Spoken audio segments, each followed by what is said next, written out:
I'm an old man now, recently diagnosed with a terminal illness with less than 6 months to live. I never had children, though my dear wife and I wanted them so badly. Cancer took her before she turned 25, and she had to undergo that surgery, the one that removed all her female organs. They took the playground, but they left the slide, so to speak. When I was 23, I attended a police academy in Louisville, Kentucky. I graduated with honors, top of my class, and was assigned to a post in a small rural town that shall remain unnamed. I won't disclose the name of the town, the county, or the real names of the suspects here. For years, I've wanted to share these stories with someone, but I was bound by the NDAs I signed when I took the job. But what are they going to do to me now? Eat me? Take away my birthday? Hell, I won't live to see my next birthday anyway. So without further delay, here are my stories from patrolling rural America. The vanishing truck. My first strange call came in May of '77.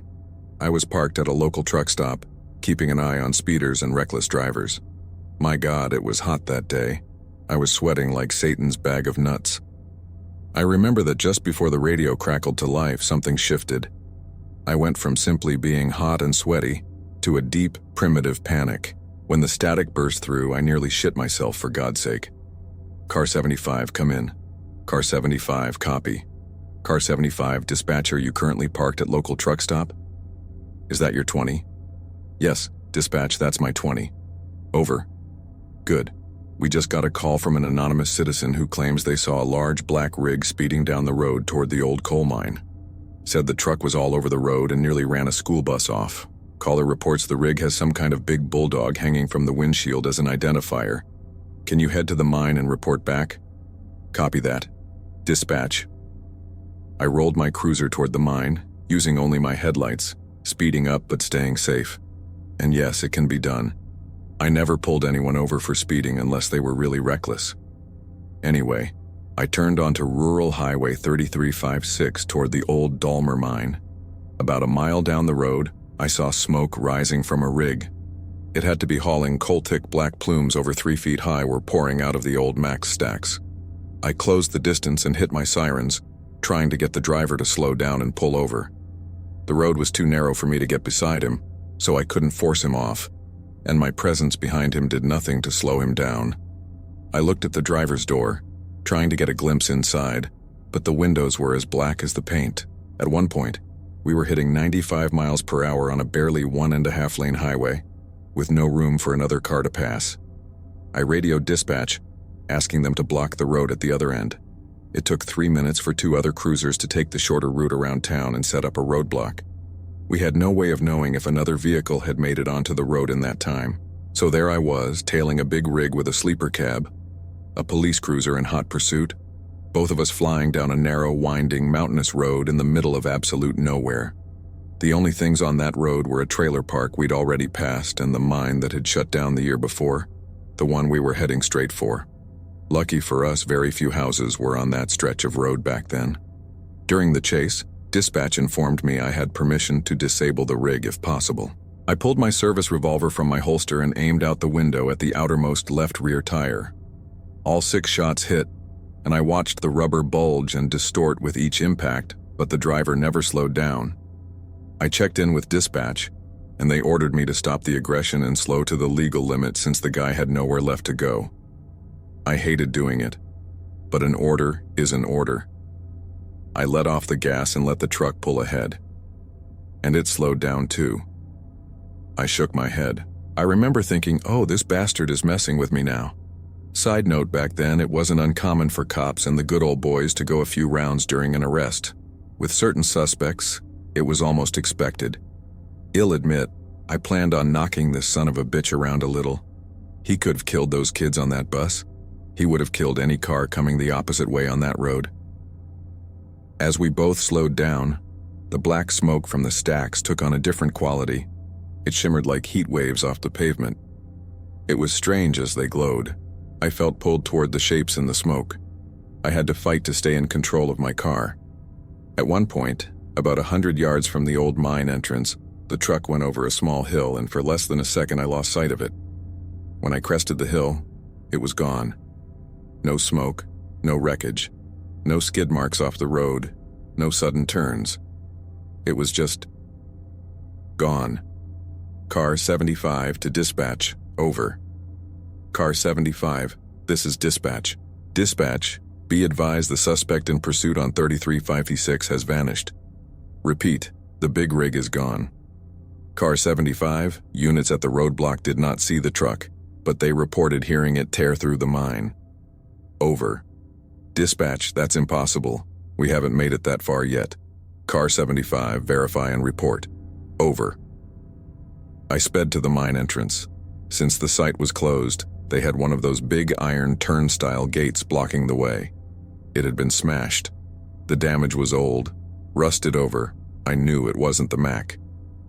I kept driving up the rough road, climbing the mountain to the mine's plateau. The roads twisted and turned, with multiple 90-degree switchbacks. No way a big rig could speed up that hill. And hell, I could barely maneuver my damn Ford without reversing and trying again. I reached the plateau and pulled up near the rock wall where the coal company had finished excavation. Crushed against the cliffside was an old, rusted truck. Looked like it had rolled down the mountain and had been dragged up there, left out of the way. I parked and stepped out to inspect it. As I got closer, I saw that the truck was burned, most of the paint was gone, replaced by years of rust. I walked up to the passenger side of the destroyed cab and was surprised to find the door open. The door frame hadn't burned, the paint was untouched, and black as the coal dust beneath my feet. I stared at the wreck for a moment, and that's when I saw it. A big silver Mac Bulldog emblem hanging from the top of the cab. Dispatch sent the other 2 units to check on me when I didn't respond on the radio. They found me crouched next to the truck, staring at the twisted metal bubble I still have to this day. I know what I saw, it was a Bulldog, but when they arrived it was just a warped lump of charred aluminum. Nobody knew what to make of the call or the situation. We eventually reported that the rig had escaped. Later that year I learned that a truck driver once rolled his fully loaded rig off that mountain 8 years before I chased it down that road. I guess he makes the trip once a year. I got called for it again the next year, but I didn't bother chasing it. I just drove up to the mine and placed a silver Bulldog on the rusted-out husk. I'm tired, folks. I have better stories, but for some reason, this one weighs on me. Maybe it's the fact that I've seen that truck parked on my farm. Maybe it's just old age and cancer, but still it weighs on me. Thank you all for your support. I said there was more, and there is. Buckle up, grab a drink and a good cigar, and let's get to it. This call still gives me nightmares, and I can still smell the stench of that damn place. Serious and violent crimes weren't, or at least didn't used to be, very common where I was. Most of the time, things didn't go beyond a bar fight or a family reunion brawl. We had a few murders a year, maybe a kidnapping. Plenty of simple disappearances. Disappearances were usually attributed to people foolishly getting lost on hiking trails and failing to find their way back. We tried every time. We tried to find them. Many, many manhunts and search parties were organized. We never found them alive. Sometimes we didn't even find bodies. And then sometimes we found bodies without knowing where they came from. Now, I'd like to dive into the story of that night. It was the summer of 1979, and I was on duty on a Monday morning, still suffering the brutal effects of my massive hangover. The Friday before, I had pulled over a vehicle carrying 12-liter jugs of pure alcohol. That wasn't good, considering we were in a dry county. So the perpetrator and I came to an agreement. She was young, had a kid, and no husband. She did whatever she could to make some extra money, including running booze for some nasty folks. Between the two of us, we worked out a plan. I kept the alcohol and actually paid for it. She took the money back to her black-eyed boyfriend, and 3 other officers and I raided the place, claiming we saw them transporting the liquor and knew who had bought it. No heat fell on the girl, and she became my housekeeper for many years after that. My mistake that first weekend was sampling the shine. I never drank pure corn liquor again without tasting it first. I was sitting at my desk in the courthouse, sweating through my uniform, desperate for a way to cool off. The building didn't have air conditioning at the time, and the only way to get relief was to set a small fan on our desks. They made a lot of noise, but didn't move much air. So when my phone actually rang, I was a little excited. hoping for an excuse to get out. The call was a distress report from a young woman. She said she smelled death and rot coming from her neighbor's house and hadn't seen them for days. She reported that the neighbors were an elderly couple and asked if I could do a welfare check because they weren't answering the door or the phone. I agreed and notified dispatch that I was heading to the location. I also requested EMS to be on standby just in case. In my experience, the vast majority of these calls came from overly cautious friends and family, and the people we checked on were usually fine. Sometimes folks went on vacation and didn't tell the neighborhood. It was considered a safety measure. Simpler times, huh? I got into my cruiser, flipped on the lights and hit the siren mostly so I could drive fast enough to feel a good, strong breeze in the car. It didn't take long to reach the given address. The house was old and run down, in need of serious repairs but still habitable. As I approached the property, I caught the unmistakable scent of death. I instantly knew I wasn't smelling a dead pet or even a deer carcass. I was smelling a decomposing human. I radioed dispatch telling them to alert EMS and the county coroner. I also requested another car with a detective. Then I informed dispatch that I was going inside the house and ended the transmission. I pounded hard on the front door with my mag light. Cupping my hands around my face, I tried to look inside, but the windows seemed to be painted over and I couldn't see through them. Without overthinking, I started checking the other windows, hoping for a line of sight, but they were all covered or painted just like the rest. I walked around to the back of the house, searching for an unlocked door, a window, or even an open basement. I was met with locked doors, drawn curtains, and brown paint on every possible entry point. By the time I stepped onto the rotting back porch, the stench was almost physical. It felt like I could reach out and touch it. I remembered the peppermint oil the coroner had given us and ran back to my cruiser to grab it. As I applied a generous amount under my nose and on my upper lip, I radioed dispatch to check on the arrival status of the coroner and backup. I was assured they would be there soon. I decided to enter through the back door just in case I was dead wrong about what I expected to find inside. This way, we could try to ensure no one looted the place after we left. I kicked the old wooden door just below the handle twice before the frame gave way. The door swung open violently, slamming against the wall behind it. The smell rushed out of that house like a thick, sticky wave of filth. The peppermint oil was now fighting for its life against the stench. As my eyes teared up and adjusted to the dim light inside, I heard a sound. A constant buzzing. I knew that sound, but at that moment my hangover was really kicking my ass, and my brain was in a deep fog. I stepped through the doorway and into the small, cramped pantry. I moved into the next room, the kitchen. I was using my flashlight to scan the area when something warm and wet landed on the back of my neck, followed by the overwhelming stench of rot and human waste. I knew what it was, but my hand acted on its own, swiping the foul glob off my neck. I tried wiping it off my finger as best as I could when the realization hit me. Putrescine and skatole, two chemicals produced when a body decomposes. Gagging and fighting back bile, I stumbled into the dining room where the noise I mentioned earlier seemed to be coming from. Through my tearing eyes, I looked around the room and nearly wept when I saw the source of the sound. What had to be millions of flies and beetles covered everything inside the dining room. The ceiling shimmered and rippled, and though it took me a second, I realized it was the flies and insects covering the windows. They were so dense, I couldn't see through them. As I stepped through the doorway, the swarm shifted out of my path. The few that remained in place made an audible crunch beneath my boots. As they moved and rearranged, I understood why they had been covering everything. The walls, ceiling, and floor of the dining room were covered in blood and viscera. I could see intestines scattered across the dining table, with fecal matter dripping down in a brownish-green streak. The walls were completely coated, as if someone had taken their time painting them with the blood and fluids of their victims. I walked carefully through the room, immune to the sounds my feet made against the gore-covered floor. The living room was attached to the dining room and was absolutely spotless. Not a single drop of blood or anything to suggest the nightmare in the next room. The staircase leading to the bedrooms was in a corner of the living room.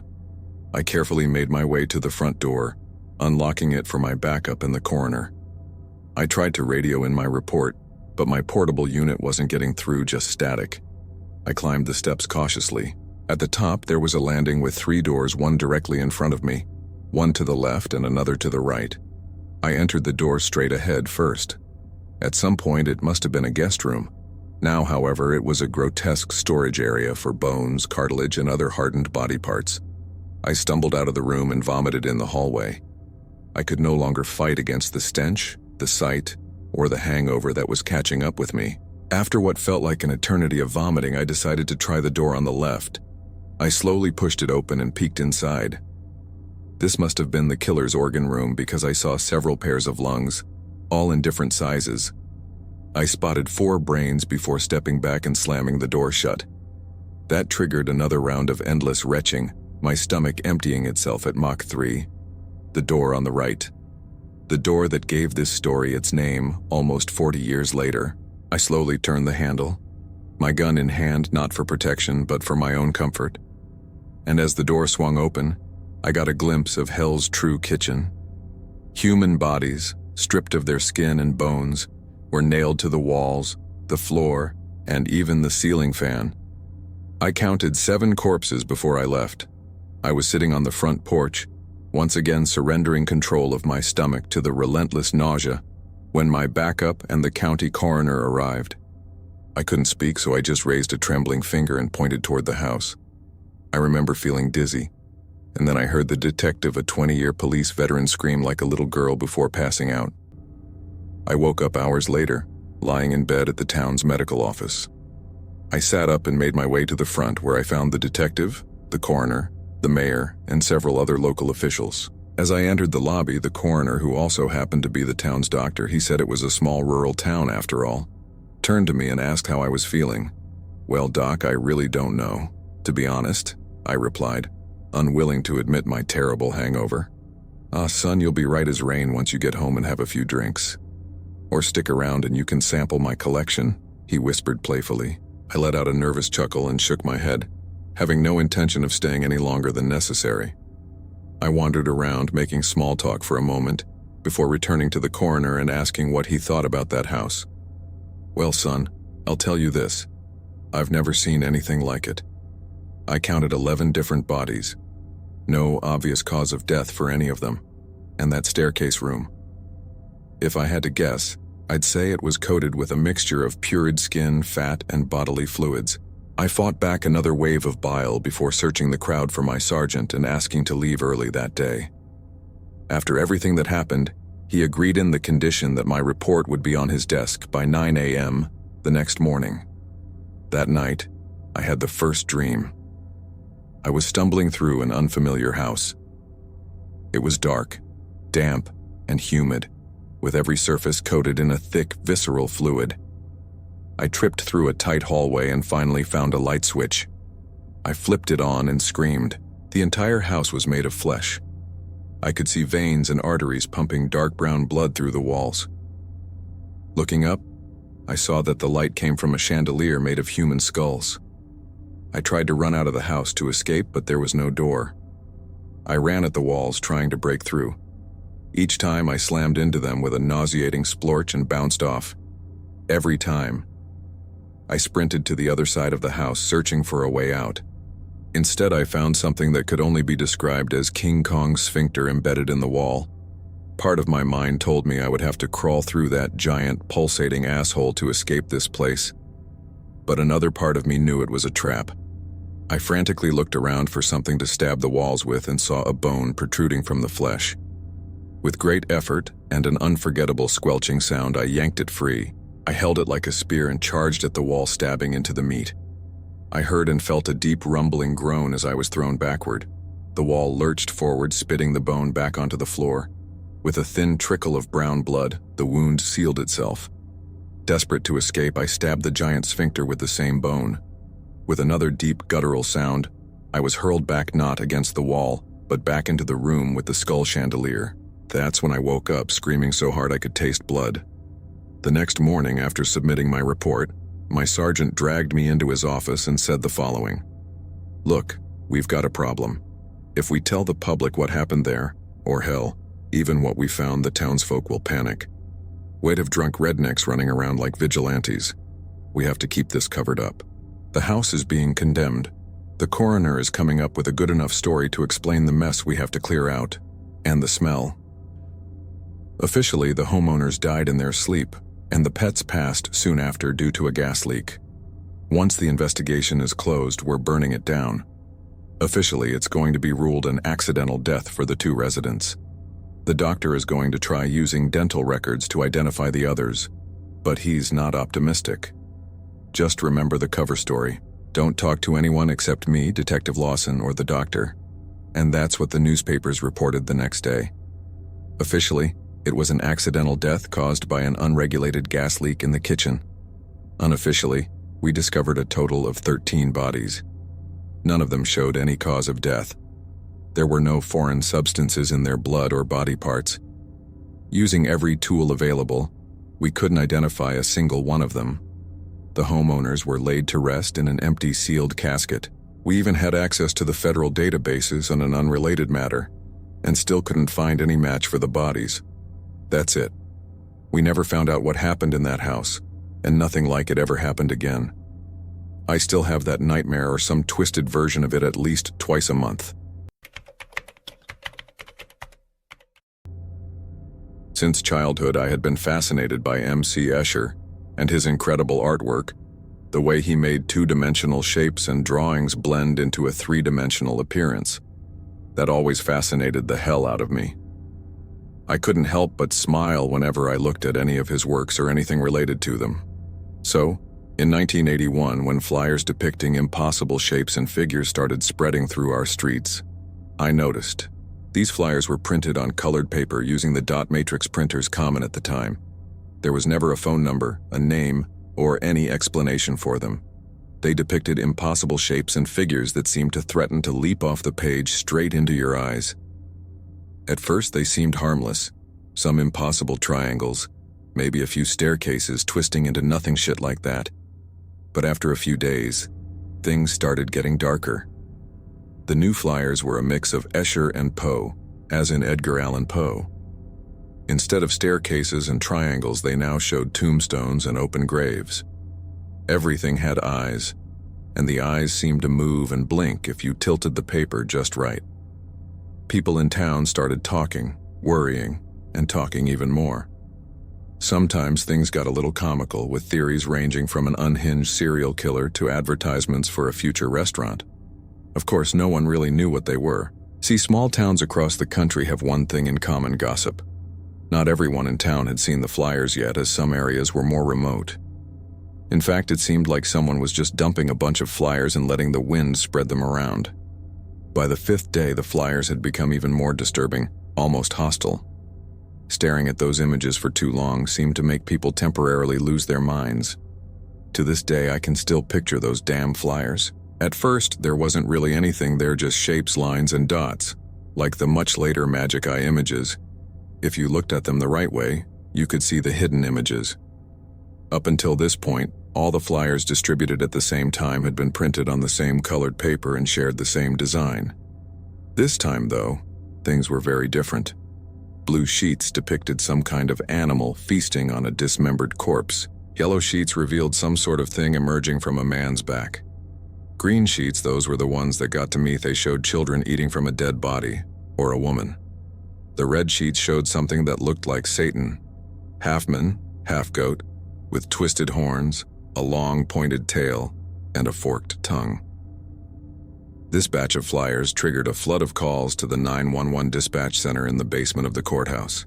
At least 200 people called in, some even walking 3 miles to a payphone just to report those repulsive flyers. That was what led my boss to put me on the investigation. This was my first ride at the detective rodeo.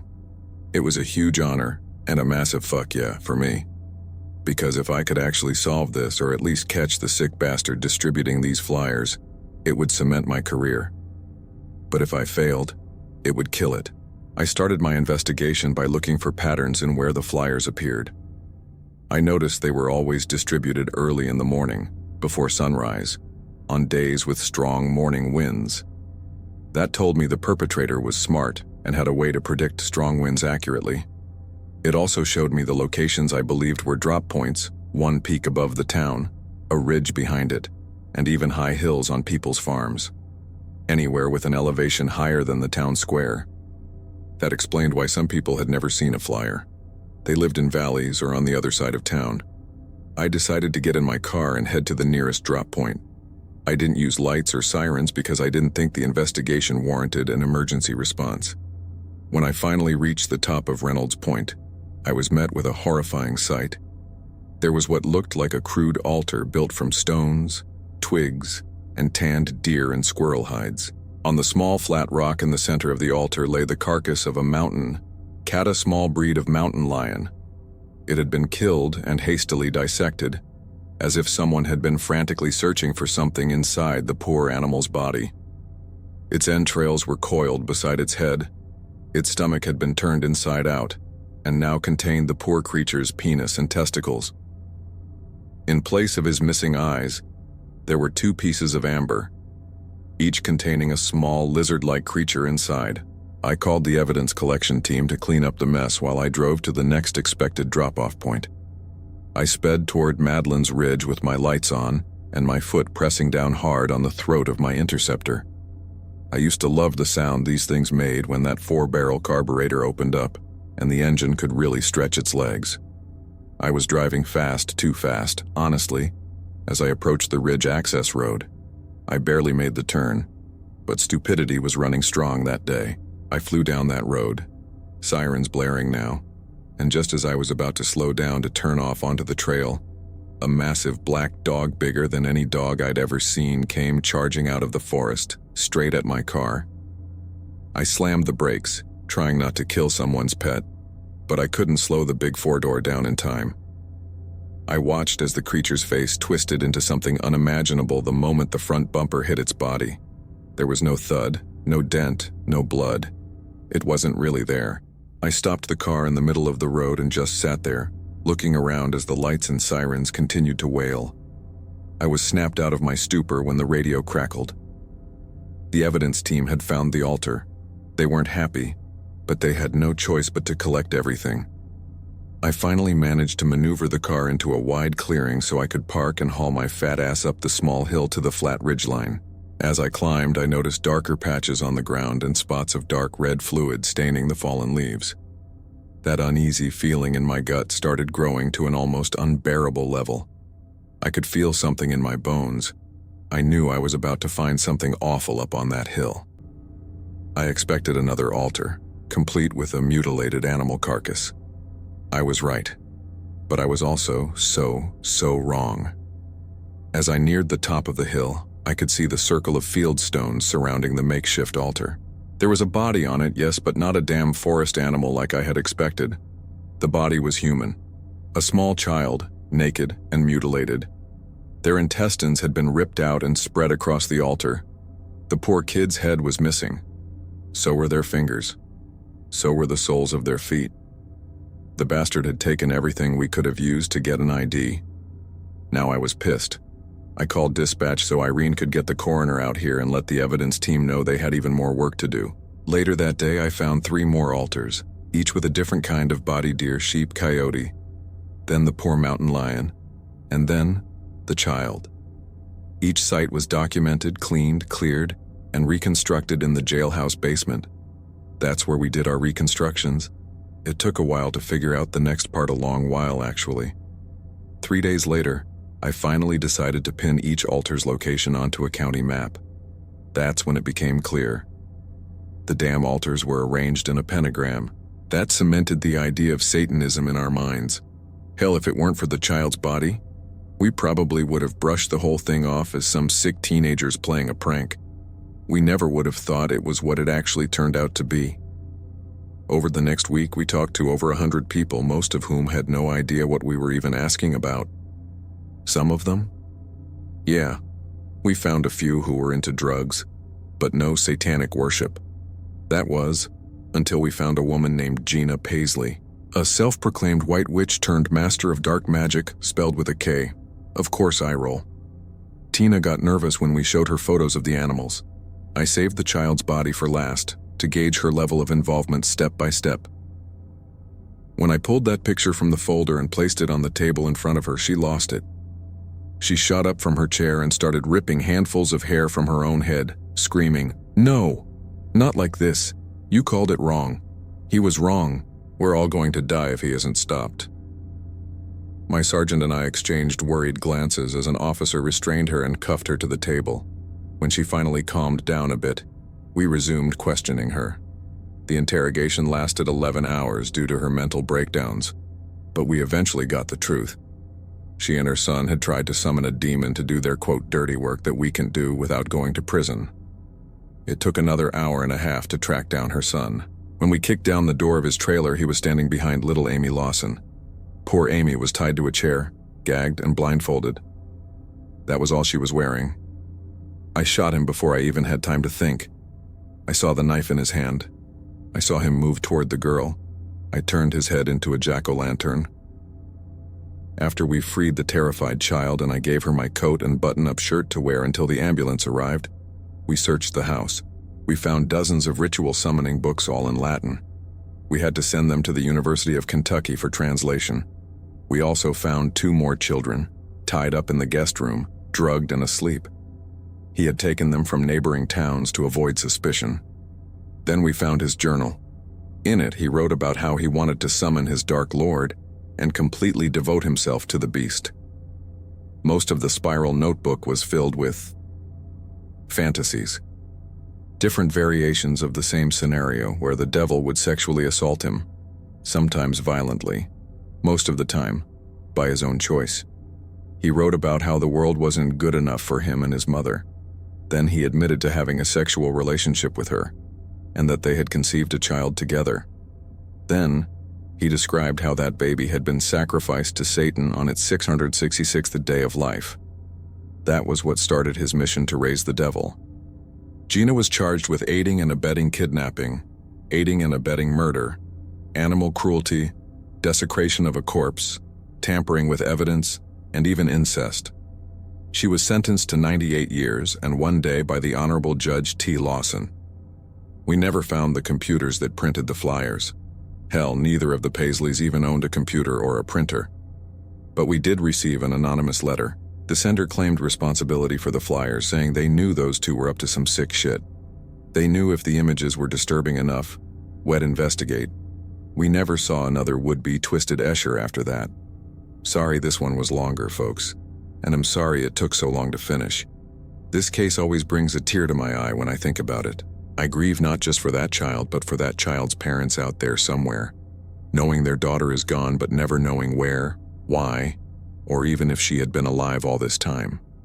If they ever read this, please forgive me. I tried to get an ID. Even years later, I paid for a DNA test myself, but the blood was too degraded. Same with the bone marrow. I tried to bring closure to your family. I'm so sorry.